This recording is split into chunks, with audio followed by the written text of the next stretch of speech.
The thing I'm really, really interested in is the kind of way the case was received around the country and the world. That's where I want to get to. But starting with, so this train that's going to run right out there is coming from where? From Chattanooga. Right.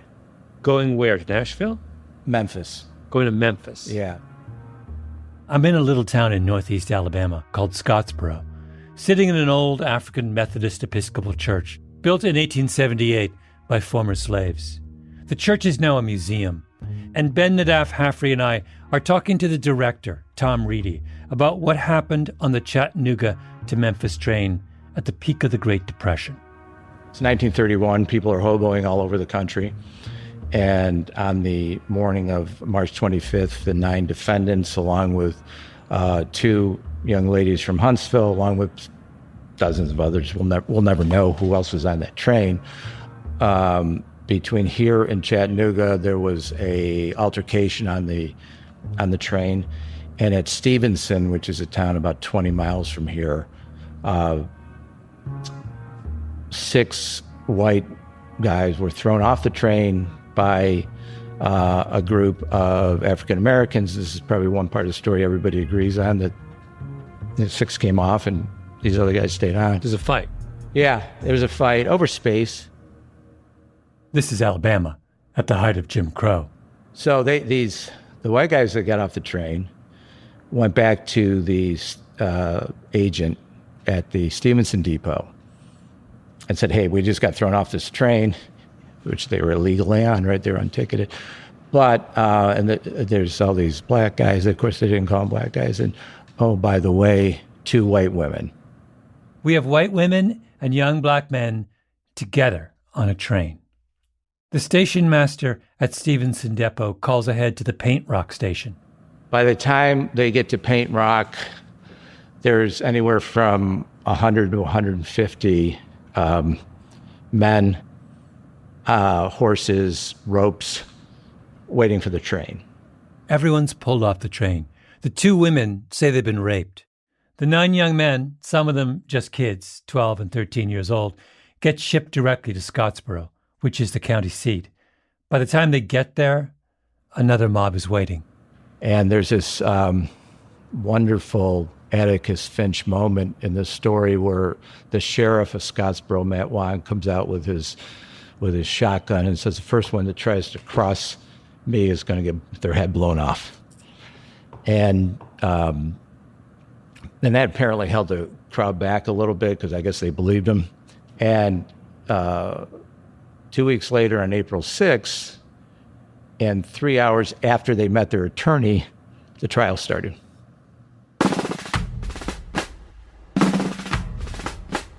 I'm Malcolm Gladwell. Welcome to Revisionist History, my show about things overlooked and misunderstood. This is the 9th episode in our series about Hitler's Olympics, the games behind the games. We've spent the last 8 episodes exploring the many rationalizations, self-justifications, and delusions triggered by the Berlin Olympics. Berlin kicked off cognitive dissonance on an international scale. Hitler's wave of anti-Semitism focused the world's attention on Germany. But in 1931, something happened across the ocean from Germany that held the world's attention in the same way. The Scottsboro Boys trial. In this, our series finale, let's turn the clock back to 1931.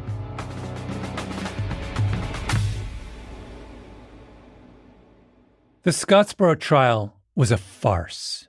There was no evidence of rape, and one of the women would later retract her accusation. Neither fact made a difference. 9 Negro youths are hurriedly arrested, promptly marched off to Scottsboro for trial. 6 days later, they are indicted on charges of assault. 7 of them are sentenced by Justice John C. Anderson to hang by the neck until dead. Subsequent motion for a new trial is overruled as the Alabama Supreme Court affirms the convictions. This kind of thing had been happening in the South for years, but something about Scottsboro and the brazenness of all-white juries saying guilty, guilty, guilty really touched a nerve. Thousands of telegrams pour into Alabama from all over the world, asserting that the Negroes had been denied a fair trial. the case is finally carried to the highest court in the land, the Supreme Court of the United States. There was public pressure. There were appeals, retrials. Woody, Alabama, and you better watch out. The landlord will get you gonna jump and shout. Gospel boys, they tell you what it's all about. Everybody's writing about it. Everybody knows the Scottsboro Boys. People are starting to have radios in their house, but it's just remarkable how fast the word did spread on this. Reedy was sitting inside the old church as we spoke, and behind him there was a poster. It was a list of names linked in some way to the public campaign to get justice for the Scottsboro Boys. There was Ida B. Wells, the great African-American activist, Jimmy Cagney, one of the biggest names in Hollywood, and then Albert Einstein. Einstein was in Germany when they were arrested, and he, in the summer of 1931, wrote a letter with a bunch of German scientists to the Governor Miller, saying they were intellectuals, they called them. So German intellectuals demand the release of the Scottsboro Boys because they're innocent. And Einstein is like physicist living in Germany, right? Who, is somehow so moved by the press accounts of this, right? 2 years before Hitler became chancellor, thousands of Germans were out in the streets protesting American white supremacy. And they had people throwing rocks through the American embassy with notes taped onto them that was to say, "They shall not die." And that is why Ben and I were in Scottsboro. I remember when you sent me an email with one line and it was like, "We're going to do an episode on Scottsboro." And I was like, why would we talk about Scottsboro? And then I realized what year it was and what happened the year after. Oh, right. 1932. An Olympic year as well. And where were those games held? I think you can guess where this is headed.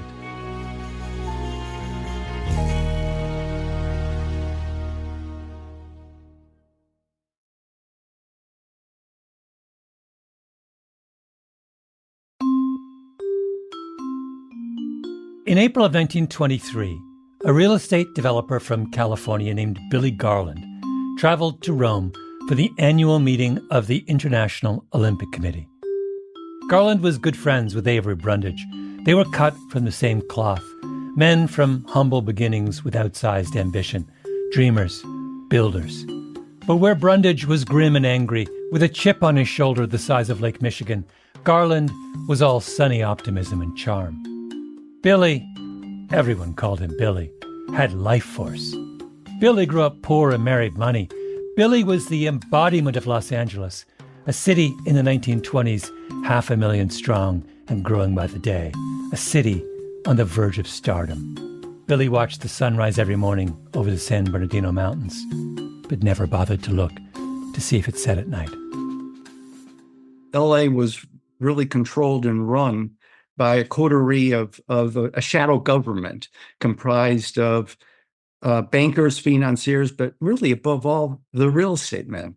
Barry Siegel, the author of a wonderful book about Billy Garland, Dreamers and Schemers. Of which Billy Garland was premier, the prince of realtors. Billy owned huge swaths of downtown Los Angeles. His best friend was the publisher of the LA Times, the most powerful man in the city. His brothers in the shadow government kept out of the spotlight. Not Billy. Billy was the front man, a very outgoing personality, making speeches, arriving at the railroad station, press conferences, writing columns of his own for the LA Times, always promoting the city, promoting the future. So in 1923, Billy sails to Italy for his biggest pitch yet, to the International Olympic Committee. The IOC was meeting that year in the old Capitol building across from the Forum, a venue worthy of a group obsessed with antiquity.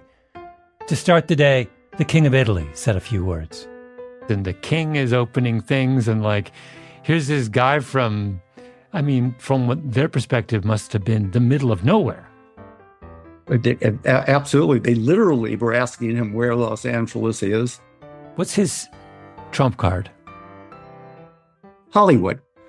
By that time, Hollywood films were, widely popular all around the world, and that's one of the things he was asked at that meeting: is L.A. anywhere near Hollywood? And Billy was smart enough to say, yes, L.A. is a suburb of Hollywood. He understood that glamour, the emerging glamour of the region, could play to his advantage. Yes. Yeah. I'm just thinking back to the IOC, though, because the IOC really is, it's like every faded aristocrat in Europe is. Yes. Every fuddy-duddy you can find with their waxed mustaches is around the table. And then this kind of charismatic, wide open, extroverted Californian shows up. I'm just imagining, it's such a fantastic scene.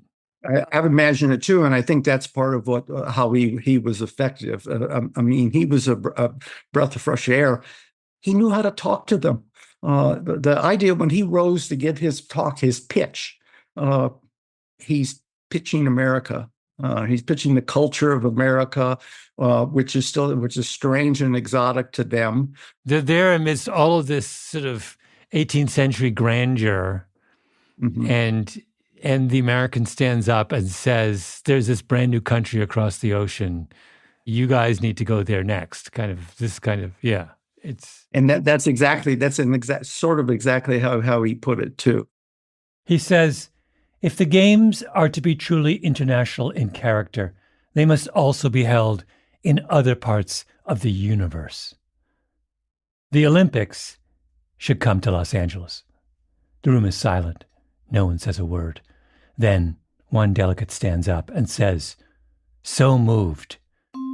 Let us take our beloved creation to the shores of the Pacific." Someone else seconds the motion. It goes to a vote. It carries unanimously.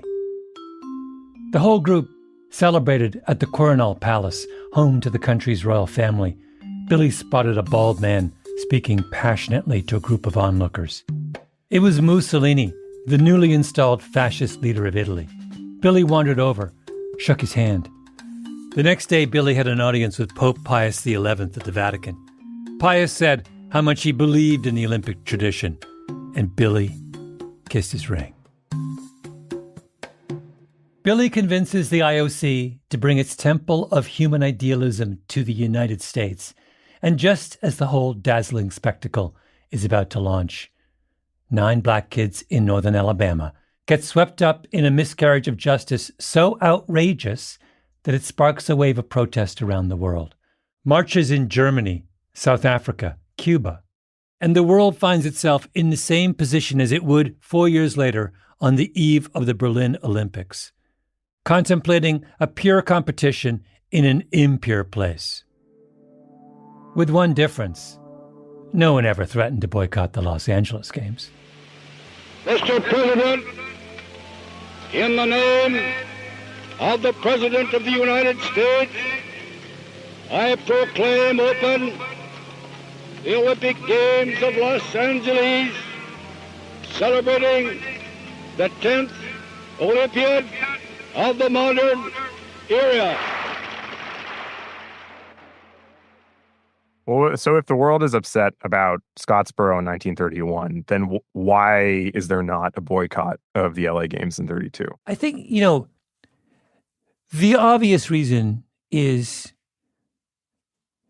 the nature of American transgressions in civil rights are on the surface so different from the nature of Nazi transgressions. American transgressions are 300 years old. They're embedded in the kind of culture of the country. And I can't stress this enough. They involve Black people. And it is simply the case, and continues to be the case in some sense, that a transgression against a Black person is not considered the same as a transgression against a white person. Part of the difference is that Nazism is a new thing, whereas what's happening in Alabama is just not new at all. Yeah. What's important is it's because it wasn't a one-off, right? Why does America go up in the Black community in particular, get so up in arms about George Floyd? Because it had happened too many times, right? And Scottsboro is kind of like that. There's been this steady drumbeat of this kind of stuff coming out of the South.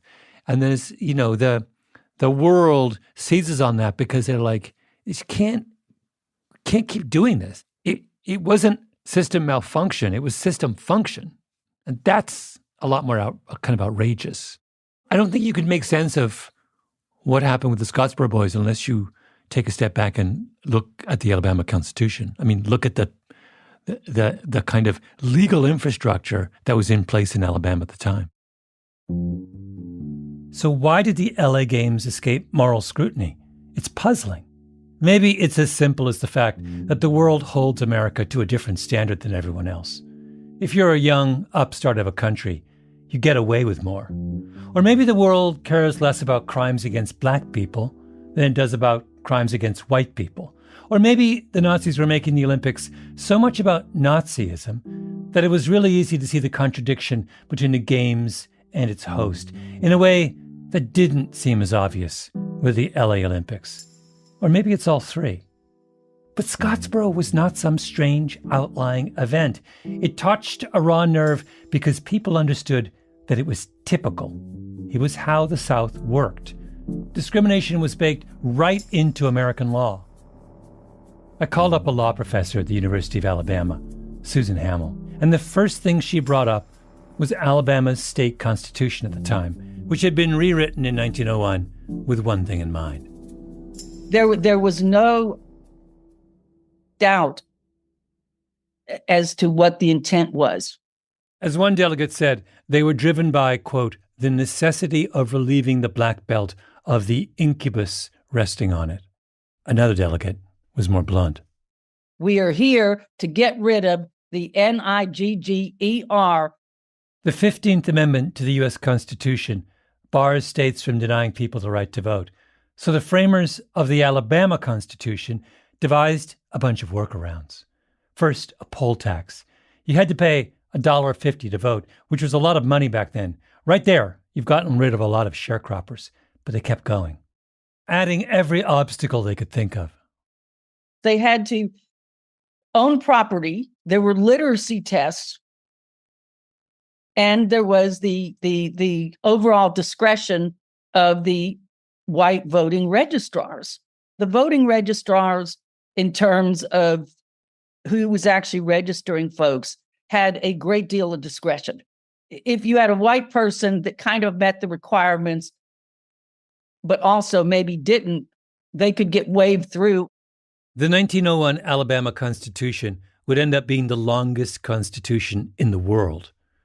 388,882 words, about 850 times longer than the U.S. Constitution. When African Americans went to register after the 1901 Constitution was ratified, they were just turned away. In 1900, there were 181,471 African American men of voting age. After the Constitution, fewer than 3,000 of those men could vote. We did not have a black electorate in this state worth speaking of until the 1970s. It gets worse. In 1902, a black janitor named Jackson Giles filed suit against the state. Jackson says, I meet all the requirements. I can read. I understand the Constitution. I paid my poll tax. I own property, but they still won't let me vote.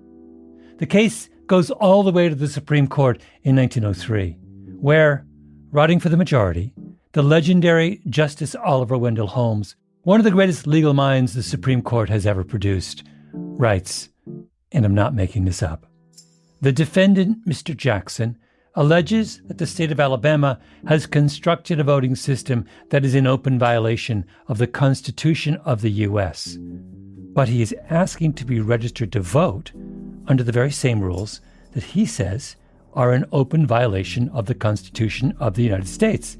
If we rule in his favor, we're complicit in the violation. It's one of the all-time great Supreme Court catch-22s.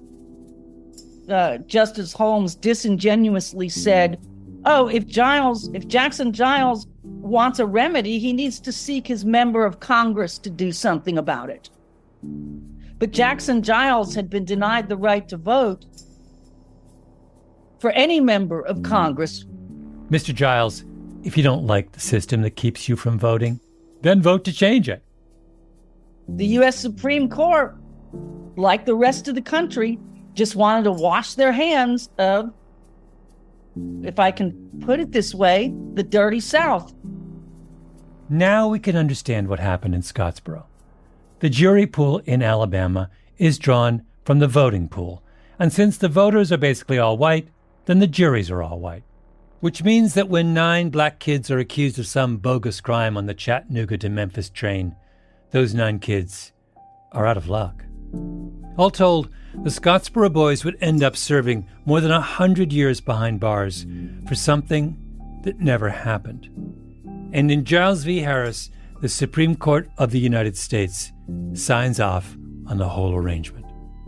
And so do you study that case at law school in Alabama? No. Isn't that a shame? Scottsboro was an embarrassment, an outrage, exposing the very dark heart of the country that was about to host the purest of athletic spectacles. If the world shouldn't have gone to Berlin in 1936 for moral reasons, then the world shouldn't have gone to Los Angeles in 1932 either. Where can you go?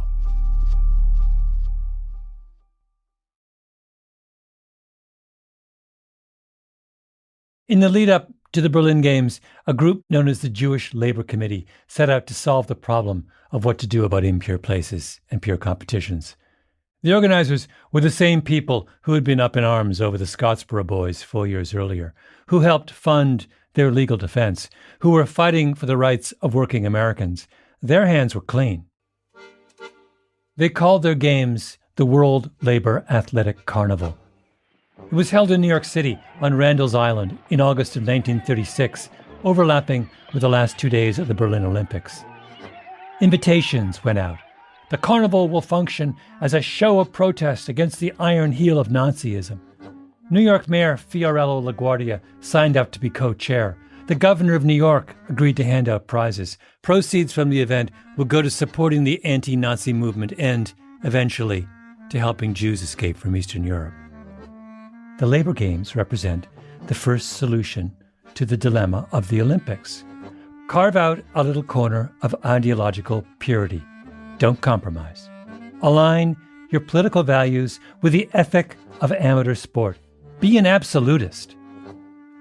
Ed Gordon was there. He was the winner of the long jump in the 1932 Olympics. George Veroff, the so-called jumping janitor, was there too. His gold medal jump beat the winning mark in Berlin by a full inch and a half. The women's 40-yard dash was won by a member of the Dressmakers Union.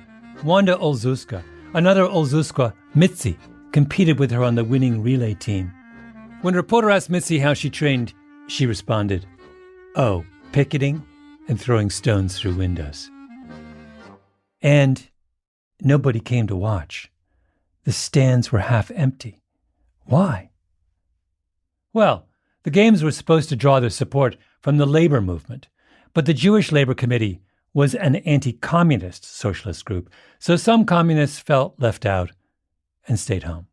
Then came a second disagreement, this time between the American Socialist Party, the Old Guard, and some upstart progressives led by Norman Thomas. Let me just read to you from A History of the Labor Games by Edward Shapiro. The struggle came to a head at the party's annual convention in 1936 in Cleveland, when the Old Guard left the party, took the magazine The New Leader with them, and created the Social Democratic Federation. The new leader viewed Randall's Island as virtually a New York Social Democratic Federation event, copiously discussing its progress from its inception in May through the games themselves in August. The pro-Norman Thomas Socialist Call, in contrast, merely printed a pro forma announcement of the games. More to its liking was a track and gymnastic demonstration on July 4th, 1936, in Taborville, Ohio, near Cleveland.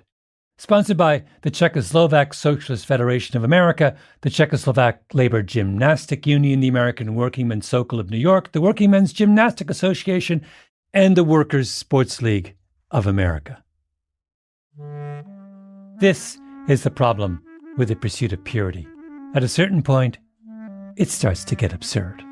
Because the communists get upset at the socialists, and then the socialists get upset at each other, and sooner or later, your athletic spectacle that was intended to showcase the greatest talent in the world is in Taborville, Ohio, under the aegis of the Czechoslovak Socialist Federation of America. I mean, with all due respect to the Czechoslovak Socialist Federation of America, who wants to watch that? So what's the solution? Option 2. Take that absolutism down a notch. Be willing to compromise. Remember Charles Sherrill, the American delegate who fought so hard for America to stay in the Berlin Olympics? Just before the games, someone sent him a news clipping about the killing of a Jewish footballer who had apparently been dragged off the field by Nazis in the middle of a match. Sherrill wrote back, "Your September 23 letter about the Prague press story of a Jewish football player killed at Radispor Silesia arrived today. If true, it is as bad as Negro lynchings in our South." Sherrill had ideals. He was perfectly willing to compromise around the edges. Yes, the American South is a nasty place, but so what? Show me a country without nasty places. You have to hold a pure competition in an impure place because there aren't any pure places. Here's how Sherrill finishes the letter. Answering your clipping, let me ask you what you would have said if any foreign team had boycotted our Los Angeles 1932 games because of our Negro lynchings in the South. Oh, right, the endless boycott. Ben and I thought about this. I think you're right that that probably if you boycott 36, you also have to boycott 32. And then you're looking at, there is no Olympics in 1940 because it was planned for Tokyo. And then obviously World War II cancels that, and not in 44 either. So then that's a huge stretch of time. It's what is that? It's 20 years? 20 years without an Olympics? 28 to 48. So could the Olympic movement have survived 20 years of no Olympics? Probably not. Yeah. So it starts to seem like you can only keep the Olympics alive at a cost. After the Berlin Games, the Germans put out a report, and there's a quote on the title page. It goes like this: "Sporting and chivalrous competition awakens the best human qualities. It does not sever, but on the contrary, unites the opponents in mutual understanding and reciprocal respect. It also helps to strengthen the bonds of peace between the nations. May the Olympic flame, therefore, never be extinguished." Signed, Adolf Hitler. That's where you end up when you casually mix the pure and impure, your ideals in the mouth of a monster. Idealism does not survive the journey to an impure place. So where does all this confusion leave you? Option 3, Billy Garland.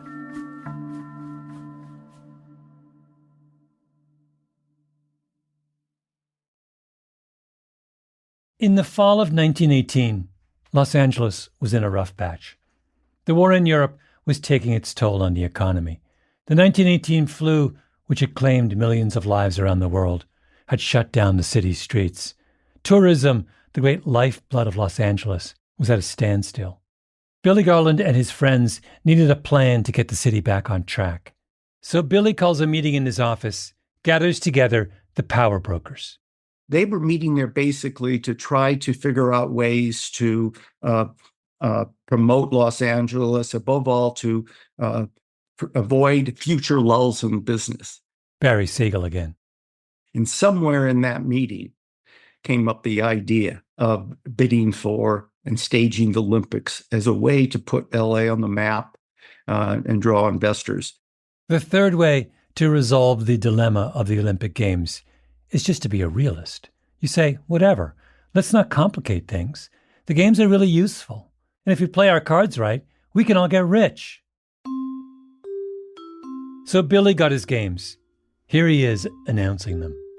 Conceived in the spirit of the purest sportsmanship, 7½ centuries or more before Christ, these Olympic Games are today the one living heritage handed down to us from those distant times.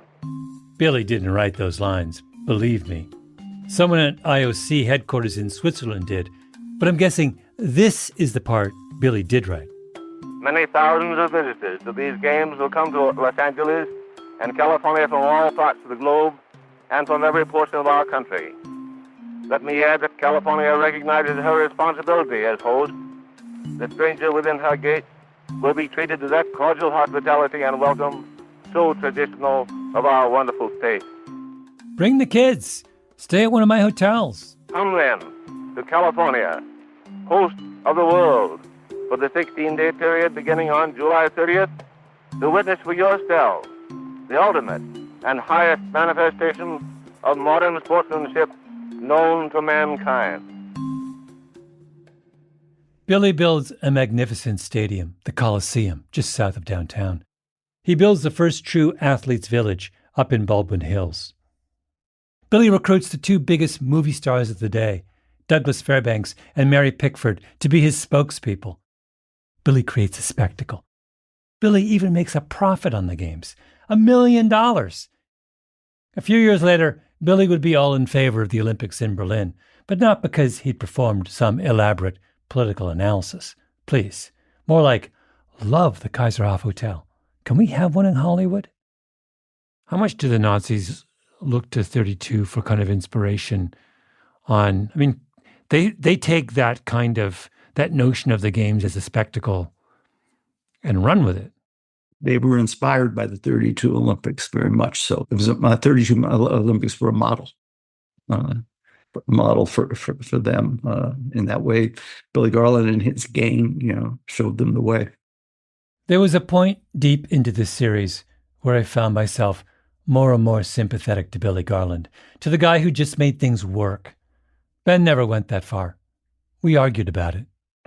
I started this whole investigation way back when, believing that we should have boycotted in 36. Now, I'm not sure I agree. And now I think I'm glad we went. Everyone involved in this debate back then, and everyone involved in debate like this today, the core of all of it is everyone takes sports really, really, really, really, really, really seriously. And I kind of realized halfway through that I'm one of those people. You're a person who thinks sports really matter. Yeah, I didn't think I was. I was like, I thought I was the guy who said, why are we spending all this time and attention arguing about, running a race against each other? And then I'm like, wait a minute, I am that person who cares passionately about the people running a race each other. With your foil, me as a person who is just sort of like unable to recognize even an Olympic level runner. And so the question we have to ask ourselves is, if we want to boycott in 36, do we really want an Olympics? Because the only way to have an Olympics is to hold your nose from time to time. And I realized, actually, I think I would be willing to hold my nose. I think, though, I feel in some ways like the less intellectually curious member of this team, because I started feeling like we should boycott the 1936 games, and I still feel like we shouldn't have gone to the 1936 games. So I don't know what I was really investigating then, having not, I guess maybe just like to confirm my position. I think if you think sports and the Olympics really matter, which admittedly I do love the Olympics, but I'm not that person. Mm-hmm. I think if you think sports really, really, really matter, then it's even more incumbent on you to boycott the 1936 Olympics. Because the myth that everyone buys into is that this is a festival celebrating the best of what makes us human. Everybody's going to come together and try their hardest and have a defining moment of their life in a place with a government that can then cadge all of that moral authority and beauty and excellence and put it in the service of their own project, which is the defilement of what it is to be a person. Like one of the most inhumane things in the 20th century. So if you really think that sports matters that much, then I think it's incumbent on you to not lend it to that project. Not all, in a way, this is just a false question because the IOC 100% could have moved the Olympics. Yeah. So I am incredibly skeptical of the idea that a boycott of Berlin would have in any way have accelerated our opposition to Nazism. My guess is the opposite would have happened, that we would have said, okay, we've said our piece. We don't like the man, and we're not going to go and participate in his little games. And strikes me you could make a completely alternate scenario that just allows the Germans to feel like, okay, the rest of the world is like, you guys don't like what we're doing. We're just going to go off on, be even worse. I don't know. I don't buy that premise I never have bought that premise about symbolic acts of protest. But don't you think that the record shows that having the Olympics in Berlin in 1936 is helpful to the Nazis? Like Goebbels says, this is a really big breakthrough for us, and foreign currency floods into the country. I think they're happy that they got away with it. Yeah. But Ben, on the scale of things that were happening in the 1930s that had an effect on the progress of Nazism, this is so far down the list. Yeah, you're right. But I still feel like the boycott makes sense. And I agree, it's incredibly low down on the list of things that you should do in the 1930s to combat Nazism. But why wouldn't you do all the things? It makes sense to do. But we're not doing any other things. We're not doing the other things. This is why I lose patience with this kind of precious view of our moral responsibilities, because it misses the point. If you spend more than 5 minutes taking a look at the way that Dorothy Thompson does and examining what's going on there, you realize this is a deeply evil man whom we need to do something about, right? Something real about. And my point is, boycotting the games is not real. It's just, I'm sorry, it's a substitute for actual behavior.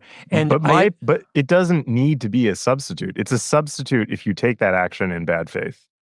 But I think any kind of useful reading of human nature suggests that 9 times out of 10, symbolic actions discharge our responsibility. They don't turbocharge them. I 100% agree with that. Yeah. However, what is the connection between the daily reality that most of us live and the systems level action? And the answer can't be that there is no connection, that one of these things happens in the ether and the other one happens on the ground, and we can do whatever we want on the ground because the thing in the ether is going to take care of itself. There is some obscure bridge between those two levels of existence. And it might be that you yourself run for office and then try and change things, but that isn't the only way you can affect these issues. And one of the ways, plausibly, many boycotts, absolute nonsense. A boycott of the 36 games based on what the Olympics do for the Nazis, that one probably would have meant something. There are two sets of morally disingenuous actions, one that actually happened and one that we're describing that could have happened. And I would just prefer that one, the one of not going maybe for complicated reasons, and then hope that it puts the right kind of pressure on this sort of ethereal systems level realm, which is not taking the action it needs to do. Ben and I do not agree. 3 options: absolutism, soft idealism, realism. Are you going to fight, compromise, or shrug? Is your true north Dorothy Thompson, Avery Brundage, or Billy Garland? The absolutists end up in Taborville playing to an empty stadium. The quasi-idealists end up with Hitler stealing their thunder. And the realists give us the games, but with so much Coca-Cola and memorial T-shirts and mixed-use urban construction that we forget why we wanted the Olympics in the first place.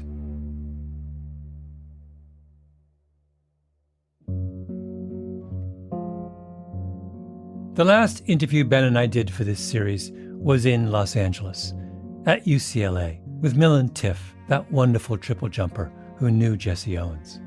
It was hot, one of those hazy Los Angeles mornings. A helicopter was hovering somewhere overhead. We were standing on the track at Drake Stadium, right by the long jump pit. There were a handful of athletes milling about, and then a young woman came running past us. She was doing 200-meter intervals, halfway around the track hard, with a jog recovery. Around and around and around. And she was magical. Ben's not a track and field obsessive like I am. I wanted Ben to see what I was seeing. You're going to see how beautiful runners are. I don't think she's going to run first, but if you see her sprinting, it's just It's just like unlike any running I don't know who she is, but she's a real runner. And if you watch her run, just like gorgeous. And she was flying. Most people have seen runners at high school track meets, or maybe world-class athletes on television. But to really appreciate this kind of performance, you have to witness it in real life, up close, like we were, at eye level, 5 feet away. Then you can see the full beauty of what a human being can do, propelling themselves with such elegance and effortlessness. Just the tap, tap, tap of their shoes landing lightly on the track. You can just tell when someone's, I don't know who she is. Then Milan Tiff said, "That's Sydney McLaughlin." Sydney McLaughlin. Sydney McLaughlin Lavroni, 2-time Olympic gold medalist in the 400-meter hurdles, the world record holder, one of the greatest sprinters in history. We walked towards her. I felt the way an art student would feel if they randomly ran into Picasso on the street. No, that's not quite right. I felt the way an art student would feel if they stumbled across some amazing painting at a garage sale, stared at it in awe, and then realized, it's a Picasso. We were standing right next to her, so I started to whisper to try and play it cool. For some reason I thought she was much taller. She's one of the greatest female athletes of I can't believe it didn't ever occur to me that it was her. Ben and I had spent months trying to solve the moral puzzle presented by the Berlin Olympics, trying to see clearly through the fog of 1936. First, should we go? And then, more importantly, if you have ideals, how do you hold on to them in an ugly, messy world? And that day at the UCLA track, by some miraculous twist of fate, we got a glimpse of the sublime, gliding past us, clear as day, close enough to touch, showing us the way.